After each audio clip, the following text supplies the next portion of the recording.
रोजगार. खानापुरातील प्रत्येक नागरिक मतदार यादीत असावा, भाजप नेत्यांचा आग्रह. आमदार विठ्ठल हलगेकर.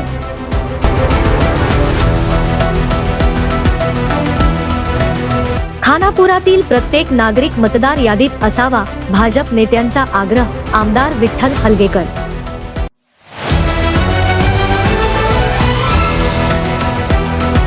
भारतीय जनता पक्षाच्या खानापूर तालुका मंडळ कार्यालयात 2 जुलै 2026 रोजी विशेष पत्रकार परिषदेचे आयोजन करण्यात आले.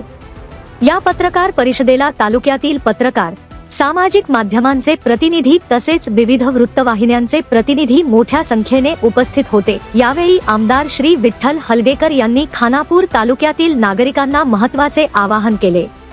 रोजगार, व्यवसाय किंवा इतर कारणांमुळे तालुक्याबाहेर अथवा इतर राज्यात वास्तव्यास असलेल्या नागरिकांनी 1 जुलै ते 31 जुलै 2026 या कालावधीत आपल्या कायमस्वरूपी गावातील मतदार यादीमध्ये आपले नाव समाविष्ट करून घेण्याची प्रक्रिया पूर्ण करावी, असे त्यांनी सांगितले. पत्रकार परिषदेत तालुका अध्यक्ष श्री बसवराज साणिकोप्प, जिल्हा कार्यकारिणी सदस्य श्री प्रमोद कोचेरी, माजी आमदार श्री अरविंद पाटील तसेच सौ धनश्री सरदेसाई यांनी आपल्या भाषणातून भारत निवडणूक आयोगाने सुरू केलेल्या विशेष मतदार यादी सखोल पुनरावलोकन मोहिमेबाबत सविस्तर माहिती दिली.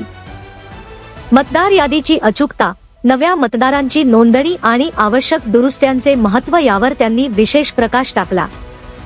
कार्यक्रमाच्या प्रारंभी तालुका भाजप सचिव श्री मल्लाप्पण्णा मारियाळ यांनी उपस्थित पत्रकार, पक्षाचे वरिष्ठ पदाधिकारी तसेच BLA 1 आणि BLA 2 कार्यकर्त्यांचे स्वागत केले. या पत्रकार परिषदेला आमदार श्री विठ्ठल हलगेकर, तालुका मंडळ अध्यक्ष श्री बसवराज साणिकोप्प, राज्य कार्यकारिणी सदस्य श्री प्रमोद कोचेरी, माजी आमदार श्री अरविंद पाटील, माजी जिल्हा परिषद सदस्य श्री बाबूराव देसाई, श्री गजानन रेमानी, जिल्हा उपाध्यक्ष श्री संजय कुबल, BLA 1 श्री देसाई, जिल्हा किसान मोर्चा उपाध्यक्ष श्री सदानंद पाटील, ज्येष्ठ विधिज्ञ श्री चेतन मनेरकर, श्री सुनील मड्डीबनी, श्री इटगी, श्री प्रशांत लक्के भैलकर, श्री सदानंद मसेकर, श्री राहुल अळवडी यांच्यासह अनेक पदाधिकारी व कार्यकर्ते उपस्थित होते. कार्यक्रमाच्या शेवटी जिल्हा उपाध्यक्ष श्री संजय कुबल यांनी उपस्थित पत्रकार व मान्यवरांचे आभार मानले. प्रमोद कोचेरींनी सांगितलं, समजा जर ह्या वेळेला जर नाव त्यांचं नोंद झालं नाही तर पुन्हा कधी शूटिंगचा अधिकार आमच्या तालुक्यामध्ये त्यांना होणार नाही. तर ही फार मोठी बाब, महत्त्वाची बाब आहे की आम्ही सगळ्यांनी घेणं फार गरजेचं आहे.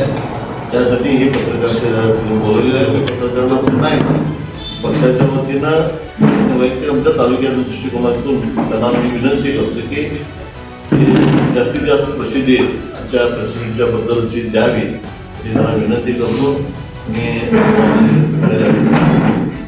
सुविधा तर हे सुद्धा ह्या SIRच्या निमित्तानं अगदी बारकाईनं ह्याचे निरीक्षण केलं जाईल.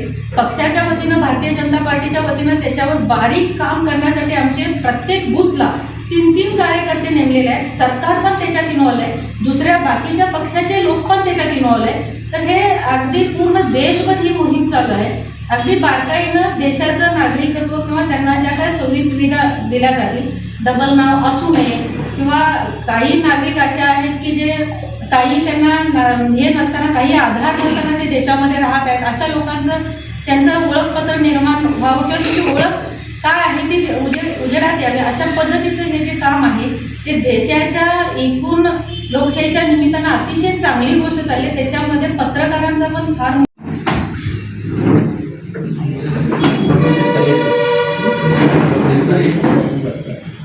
जिल्हा उपाध्यक्ष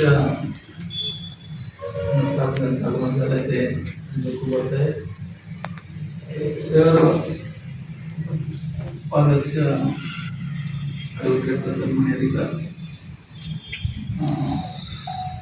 मोर्चा जिल्हा उपाध्यक्ष